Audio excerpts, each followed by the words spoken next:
साथियों, आज हम बात करेंगे व्यष्टि अर्थशास्त्र कक्षा 12 माध्यमिक शिक्षा बोर्ड राजस्थान अजमेर इकाई 3 उत्पादन तथा लागत प्रोडक्शन एंड कॉस्ट। इसमें वस्तुनिष्ठ प्रश्न 2 आएंगे, अति लघु 3 आएंगे, लघुत्रात्मक अति लघुत्रात्मक 1 आएगा, दीर्घ उत्तरी 1 आएगा।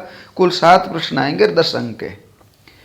तो इसमें हम पढ़ेंगे 3.3 कुल उत्पाद, औसत उत्पाद एवं सीमांत उत्पाद यानी total production, average product, marginal product. तो ये बड़ा प्रश्न आता है कि परिवर्तनशील अनुपातों के नियम को विस्तार से समझाइए, या परिवर्तनशील अनुपातों के नियम का विस्तार से वर्णन कीजिए, या परिवर्तनशील अनुपातों के नियम में विवेकपूर्ण उत्पादन की अवस्था कौन सी होती है और क्यों होती है। एक विवेकशील उत्पादक द्वारा उत्पादन की द्वितीय अवस्था का चयन क्यों किया जाता है, स्पष्ट कीजिए। परिवर्तनशील अनुपातों के नियम को समझाइए, इसके महत्व पर प्रकाश डालते हुए बताइए कि एक विवेकशील उत्पादक किस अवस्था में उत्पादन करेगा और क्यों करेगा। देखिए, आप ध्यान रखें, ये जो सिद्धांत है ये सार्वभौमिक है, सार्वकालिक है और ये सभी क्षेत्रों में लागू होता है। चाहे राजनीति ले लो, चाहे व्यापार ले लो, चाहे खेल लो, चाहे भक्ति ले लो, कहीं भी आप लेंगे। जैसे कृषि लेते हैं, इजी गोइंग खेती में समझ में आ जाएगा। अपना भूमि स्थिर है, खेत है, उसमें आप मजदूर बढ़ाते जाइए, तो जैसे जैसे बड़ा होगा पहले स्थिति आएगी कि कुल उत्पादन बढ़ती दर से बढ़ेगा, फिर एक मोड़ बिंदु आएगा, उसके बाद बढ़ेगा लेकिन घटती दर से बढ़ेगा, उसके बाद अधिकतम होगा, उसके बाद भी आप लेबर लगाते जाते हैं तो कुल उत्पादन गिरेगा। यानी कुछ वो श्रमिक ऐसे काम करेंगे जो काम उत्पादकता उनकी ऋणात्मक हो जाएगी। तो इस प्रकार ये सिद्धांत अपने उपयोगी है, इसको अच्छे ढंग से पढ़िए। परिवर्तनशील अनुपातों का नियम, लॉ ऑफ वेरिएबल्स प्रोपोर्शन। आधुनिक अर्थशास्त्रियों ने अल्पकालीन उत्पादन फलन के रूप में उत्पत्ति ह्रास नियम को 26 क्षेत्रों में लागू होने का तर्क प्रस्तुत किया। कृषि क्षेत्र की तरह प्रत्येक उत्पादन क्षेत्र में एक परिवर्तनशील साधन की उत्तरोत्तर इकाइयां बढ़ाने पर, आप परिवर्तनशील साधन की उत्तरोत्तर इकाइयां बढ़ाएं, एक सीमा के पश्चात उस साधन की सीमांत उत्पादकता में ह्रास होना प्रारंभ होता है, जिससे कुल उत्पादन घटने लगता है। इस नियम को परिवर्तनशील अनुपातों के नियम के नाम से जाना जाता है। प्रोफेसर स्टिगलर के अनुसार यदि उत्पत्ति के अन्य साधनों की इकाई को स्थिर रखकर किसी एक साधन की समान इकाइयां जोड़ी जावे तो एक सीमा के पश्चात सीमांत उत्पादन में कमी हो जाएगी। श्रीमती जॉन रॉबिन्सन के अनुसार उत्पत्ति ह्रास नियम ये बताता है कि किसी एक उत्पत्ति के साधन की मात्रा को स्थिर रखा जाए और अन्य साधनों की मात्रा में उत्तरोत्तर वृद्धि की जाए तो एक निश्चित बिंदु के बाद उत्पादन में घटती हुई दर से वृद्धि होगी। सार हम ये कह सकते हैं, एक सीमा के पश्चात परिवर्तनशील साधन की सीमांत उत्पादकता में कमी होने से कुल उत्पादन में भी ह्रास होने लगता है, चाहे एक साधन को स्थिर रखकर अन्य साधनों में परिवर्तन करें या अन्य साधनों को स्थिर रखकर एक साधन को बढ़ाएं, परिवर्तन करें। उत्पादन के साधनों के अनुपात में परिवर्तन के कारण उत्पादन में परिवर्तन को परिवर्तनशील अनुपातों का नियम कहा जाता है। ये इंपॉर्टेंट बात। परिवर्तनशील अनुपातों के नियम के अनुसार एक साधन को स्थिर रखकर दूसरे साधन को परिवर्तन करने पर कुल सीमांत औसत उत्पादन में अलग अलग परिवर्तन होता है। कुल उत्पादन में अलग होता है, सीमांत उत्पादन में अलग होता है, औसत उत्पादन में अलग होता है। अब इस सिद्धांत की मान्यता क्या है? उत्पादन का एक साधन परिवर्तनशील होता है जबकि अन्य साधन स्थिर। कहने का मतलब ये अल्पकालीन फलन है। ये उत्पादन के साधनों के अनुपात में कोई परिवर्तन संभव है।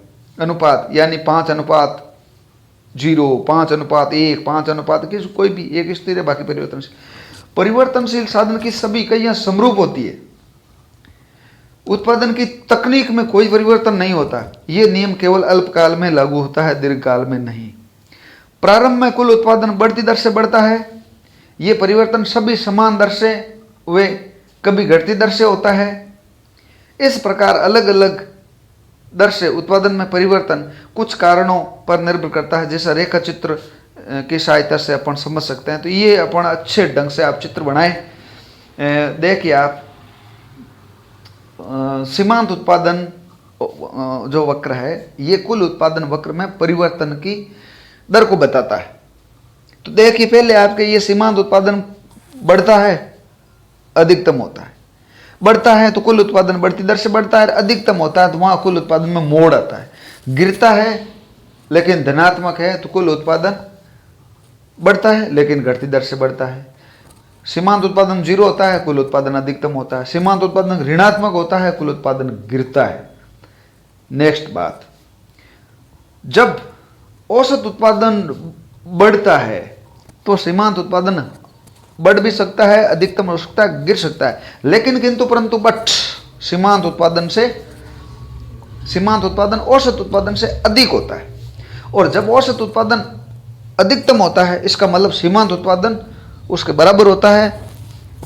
औसत उत्पादन वक्र को सीमांत उत्पादन वक्र ऊपर से काटता है नीचे की ओर, और जब औसत उत्पादन गिरता है तो सीमांत उत्पादन गिरता है, लेकिन उसके गिरने की दर बहुत तेज होती है। अब अपन बात करते हैं बढ़ते औसत उत्पादन की प्रथम अवस्था। प्रारंभ में जब कुछ साधनों को स्थिर रखकर श्रम को परिवर्तित करने पर उत्पादन में बढ़ती दर से वृद्धि होती है। स्थिर साधनों जैसे भूमि या पूंजी का आकार श्रम की तुलना में बहुत बड़ा होता है। श्रम को क्रमशः परिवर्तित करने पर स्थिर साधन का अधिक कुशलतापूर्वक उपयोग होने लगता है। परिणामतः उत्पादन के साधनों के अनुपात की अनुकूलता के कारण, साधनों के मध्य अच्छा तालमेल होने के कारण उत्पादन बढ़ती दर से बढ़ता है। इस अवस्था को उपयुक्त चित्र के प्रथम चरण की स्थिति में समझ सकते हैं। जब श्रम की मात्रा O से M बिंदु तक बढ़ाते हैं, कुल उत्पादन में वृद्धि के कारण बढ़ती दर से वृद्धि होती है। इस स्थिति में सीमांत उत्पादन वृद्धि के कारण औसत उत्पादन वक्र ऊपर सीमांत उत्पादन वक्र स्थित होता है। इस कारण उत्पादन वक्र का ढाल बहुत अधिक होता है, जो मोड़ बिंदु के आगे L बिंदु तक गिरने लगता है। इसके बाद द्वितीय अवस्था प्रारंभ हो जाती है। तो ये पहली अवस्था है, इसको कहते हैं बढ़ते औसत उत्पादन की अवस्था। दूसरा है घटते प्रतिफल की अवस्था। उत्पादन की द्वितीय अवस्था क्षैतिज अक्ष पर L से N बिंदु तक होती है। द्वितीय अवस्था में कुल उत्पादन में घटती दर से वृद्धि होती है। द्वितीय अवस्था के बाद साधनों की अनुकूलता समाप्त हो जाती है। विशेष परिस्थितियों में स्थिर साधनों जैसे भूमि, पूंजी तथा श्रम का आकार आनुपातिक हो जाता है। स्थिर साधनों तथा श्रम के आकार की आनुपातिकता के कारण उत्पादन समान दर से बढ़ता है। जब द्वितीय अवस्था L बिंदु से आरंभ होती है तब सीमांत उत्पादन वक्र औसत उत्पादन वक्र को काटते हुए बराबर होता है। इस बिंदु पर औसत उत्पादन अधिकतम होता है। द्वितीय अवस्था के N बिंदु पर अंत की स्थिति में सीमांत उत्पादन वक्र क्षैतिज अक्ष को स्पर्श करते हुए शून्य हो जाता है। जब सीमांत उत्पादन वक्र के शून्य होने के कारण कुल उत्पादन वक्र E बिंदु पर अधिकतम होता है। ये अपन कहने का मतलब है, ये जहाँ औसत उत्पाद सीमांत उत्पाद बराबर होते हैं वहाँ दूसरी अवस्था प्रारंभ होती है। जहाँ सीमांत उत्पाद 0 होता है, कुल उत्पाद अधिकतम होता है, वहाँ इसका एंड होता है। ऋणात्मक प्रतिफल की अवस्था। एक सीमा के बाद स्थिर साधनों और श्रम का आकार अनुपातिक नहीं रह पाता। स्थिर साधनों पर श्रम का बहुत अधिक दबाव बढ़ने के कारण यही तालमेल होने लगता है। स्थिर साधनों व श्रम के तालमेल के अभाव के कारण कुल उत्पादन में कमी होती है। उपयुक्त चित्रानुसार तृतीय अवस्था में जब एक उत्पादक श्रम में N बिंदु के बाद भी वृद्धि करता है तब कुल उत्पादन वक्र में E बिंदु के नीचे गिरने लगता है। श्रम में वृद्धि N बिंदु के बाद करने पर सीमांत उत्पादन वक्र के ऋणात्मक होने के कारण कुल उत्पादन वक्र E बिंदु के बाद नीचे गिरने लगता है। तो ये आपकी ऋणात्मक प्रतिफल की अवस्था है। अब अपन बात करते हैं कि इन तीन अवस्थाओं में तो इसमें किस में काम करना चाहिए। द्वितीय अवस्था अच्छी है। प्रारंभ में उत्पादन के साधनों के अनुपातों की अनुकूलता के कारण, साधनों के मध्य अच्छा तालमेल होने के कारण उत्पादन बढ़ती दर से बढ़ता है, किंतु बाद में साधनों की ये अनुकूलता समाप्त हो जाती है। एक सीमा के बाद यही तालमेल का अभाव घटती दर से उत्पादन वृद्धि के लिए जिम्मेदार होता है।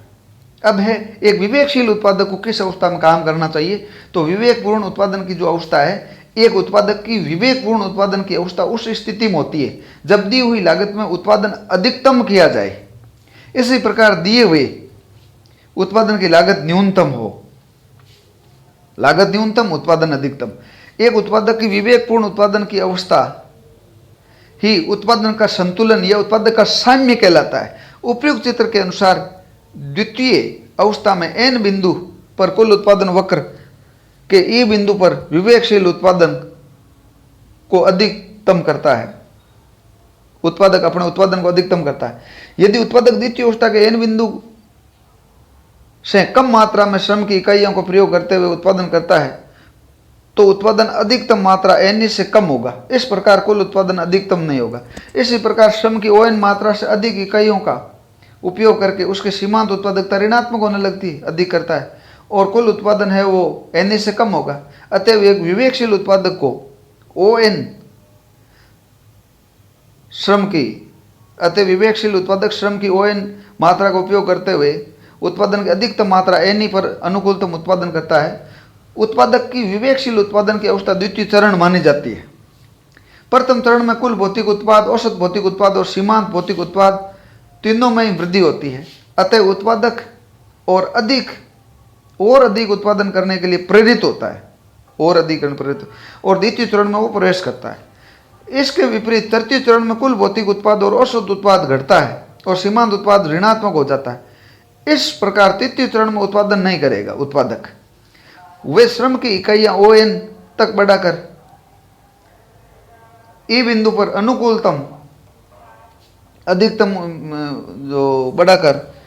अनुकूलतम अधिकतम उत्पादन प्राप्त करता है। अब मैं तो बात करते हैं उत्पादन फलन और उत्पादन की अवधारणाओं का एक उत्पादक, समाज और सरकारों के लिए अत्यधिक महत्व होता है।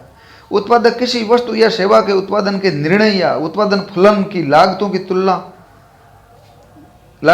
के आधार पर करते हैं। वो निर्णय करते हैं फलन की लागतों का आधार। सामान्यतः एक उत्पादक उस फलन की तकनीक का चुनाव करने का निर्णय करता है जिस तकनीक से उत्पादन की लागत न्यूनतम हो और उत्पादन की मात्रा अधिकतम हो और उत्पादन की गुणवत्ता श्रेष्ठ हो। सरकारें व समाज उत्पादन की लागत घटाने के लिए नवीन शोध कार्यों को बढ़ाने के लिए भारी मात्रा में धन खर्च करती है और शोध और विकास, रिसर्च एंड डेवलपमेंट से संबंधित संस्थानों की स्थापना करती है। उत्पादन के साधनों की मात्रा और गुणवत्ता पर ही आर्थिक समृद्धि और विकास उत्पादन के साधनों की मात्रा और गुणवत्ता पर ही आर्थिक समृद्धि और विकास ये निर्भर करता है। तो कहने का मतलब है कि इसका महत्व है। अब कई बार ये आता है श्रम गहन तकनीकी अपनाइए, पूंजी का आपको जिसमें लागत कम आती है वो अपनाइए आप। अब बात आती है परिवर्तनशील अनुपातों के नियम की मान्यता क्या है। तो इसके बारे में अपन जिक्र कर चुके हैं। छोटा प्रश्न ऐसा आ सकता है। तो मान्यताएं, उत्पादन के एक साधन परिवर्तनशील होता है, अन्य साधन स्थिर रहते हैं। उत्पादन के साधनों के अनुपात में परिवर्तन संभव है। परिवर्तनशील साधन की सभी इकाइयां समरूप होती है। उत्पादन की तकनीक में कोई परिवर्तन नहीं होता और ये नियम केवल अल्पकाल में लागू होता है, दीर्घकाल में लागू नहीं होता। अब ऐसा प्रश्न आ सकता है कि परिवर्तनशील अनुपातों के नियम को परिभाषित कीजिए। तो स्टिग्लर की परिभाषा दें। यदि उत्पत्ति के अन्य साधनों की इकाई को स्थिर रखकर किसी एक साधन की समान इकाइयां जोड़ी जाए तो एक सीमा के पश्चात सीमांत उत्पादन में कमी हो जाएगी। श्रीमती जॉन रॉबिन्सन के अनुसार उत्पत्ति ह्रास नियम ये बताता है कि किसी एक उत्पत्ति के साधन की मात्रा को स्थिर रखा जाए तथा अन्य साधनों की मात्रा में उत्तरोत्तर वृद्धि की जाए तो एक निश्चित बिंदु के बाद उत्पादन में घटती हुई दर से वृद्धि होगी। सार यह है कि एक सीमा के पश्चात परिवर्तनशील साधन की सीमांत उत्पादकता में कमी होने से कुल उत्पादन में भी ह्रास होने लगता है। चाहे एक साधन को स्थिर रखकर अन्य साधनों में परिवर्तन करें या अन्य साधनों को स्थिर रखकर एक साधन को बढ़ाएं, उत्पादन के साधनों के अनुपात में परिवर्तन के कारण उत्पादन में परिवर्तन को परिवर्तनशील अनुपातों का नियम कहा जाता है। परिवर्तनशील अनुपातों के नियम के अनुसार एक साधन को स्थिर रखकर वे दूसरे साधन को परिवर्तित करने पर कुल उत्पादन, औसत उत्पादन व सीमांत उत्पादन में अलग अलग तरह से परिवर्तन होता है। तो इसको अच्छे ढंग से करें। ये सार्वभौमिक है, सार्वभौमिक अच्छा सिद्धांत है। आपको हर चीज़ में आपको इसमें ज्ञान भी वृद्धि होगी और ये जीवन में भी उपयोगी है। अगर कहीं आपको समझ में या कोई प्रॉब्लम आ रही है तो कमेंट जरूर करें, अपने दोस्तों को शेयर करें, लाइक करें, सब्सक्राइब करें चैनल को।